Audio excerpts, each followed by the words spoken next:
नमस्कार।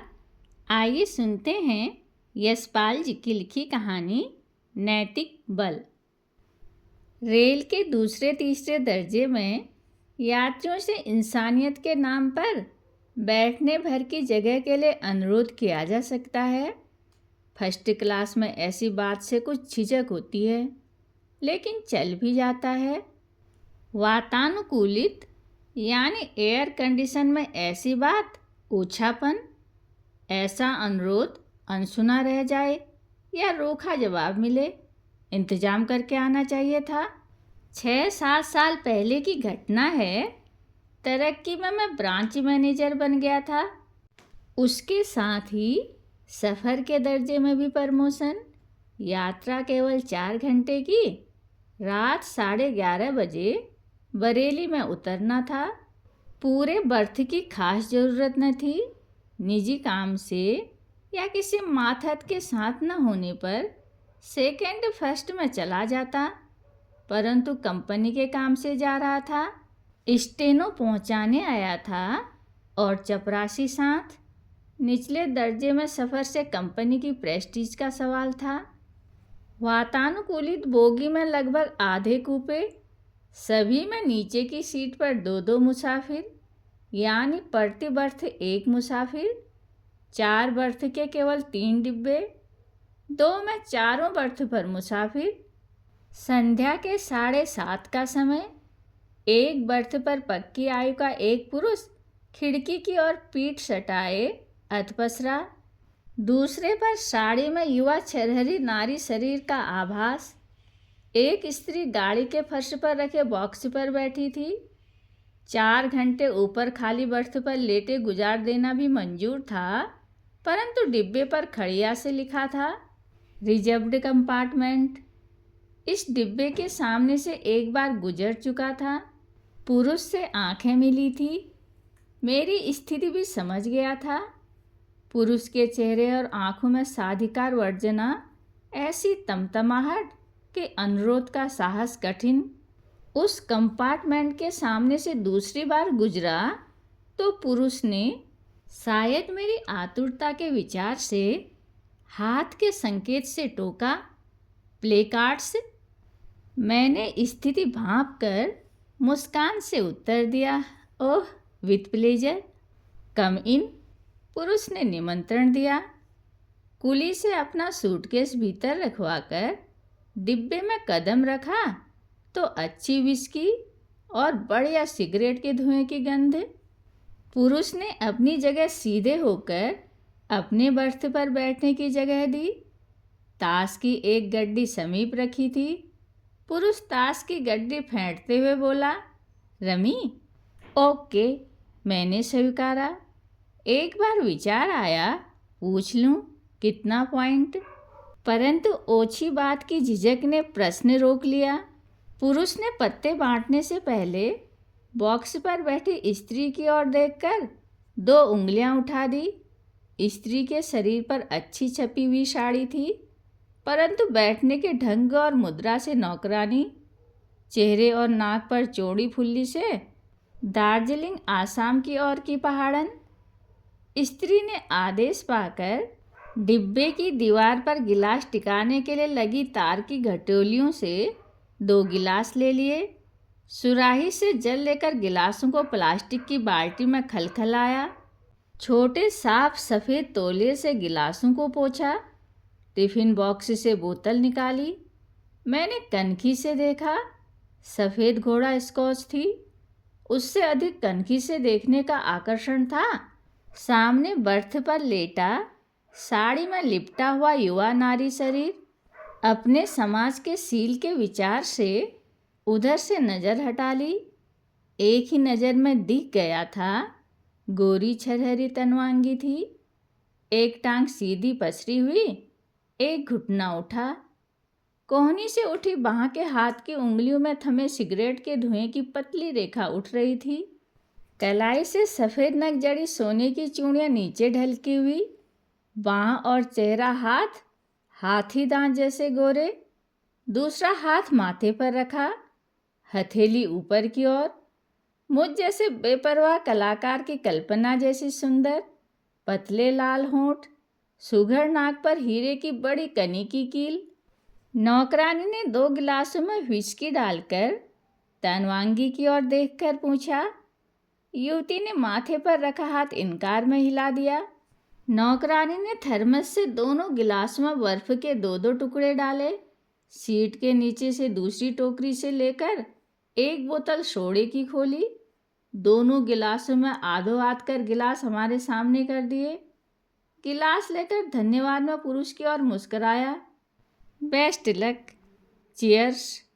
बिना मुस्कान उत्तर विस्की के घूंटों के साथ रमी शुरू हुई।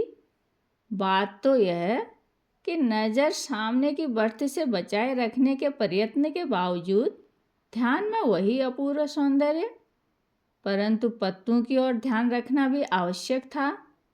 पहले हाथ में मेरे 3 पॉइंट बने। मुझे कुछ विस्मय, अपनी पत्नी के लिए बात का ऐसा ढंग। वह अंग्रेजी बोल रहा था। उसने दूसरे हाथ के पत्ते मेरी ओर सरका दिए। मैं फेंट रहा था। उसने बात शुरू कर दी। कितनी थकावट और बोरियत। देहरादून तक 64 घंटे का सफ़र, दोपहर बाद तेजपुर से प्लेन में दिल्ली, रात देहरे के लिए ट्रेन। कितना आसान हो जाता है, लेकिन उड़ान के ख्याल से इस औरत, उसने दूसरी बर्थ की ओर संकेत किया, का कलेजा कांप जाता है। मेरा नियम है, एक साल सितंबर में दार्जिलिंग, दूसरे साल मसूरी। मसूरी में अच्छी कंपनी रहती है, पुराने परिचित मिल जाते हैं। वह कहता गया। वह ठहर ठहर कर घूंट ले रहा था। मुझे भी उसी तरह अंतराल में घूंट पीते देखकर शिकायत से बोला, इतने धीमे, मैं तो सांस से 3 ले चुका, आप लें। ठीक है, उसे धन्यवाद दिया।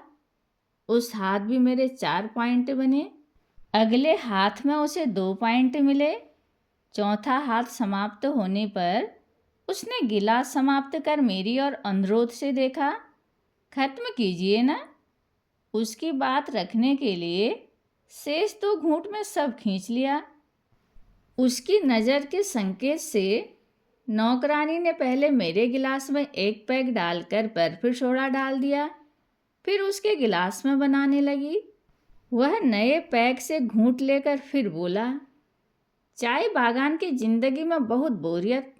5-6 महीने बाद 2-3 सप्ताह दिल्ली, कलकत्ता, बम्बई न घूम आए तो आदमी पागल हो जाए। संगति का अभाव भारी हो जाता होगा। मैंने सहानुभूति से कहा। इस स्वराज के साथ हम लोगों पर तो मुसीबत आ गई थी, ये ही जमींदारी उन्मूलन। वह बताने लगा। खुद काश्त और बागान के नाम पर कितना बचाया जा सकता था? 100 नहीं, 150 एकड़। 28 गांव खोकर 150 एकड़ में कैसे सड़ता? पिता बहुत दूरदर्शी थे। राजनीति की गहरी समझ, राजनीतिक नेताओं से संपर्क।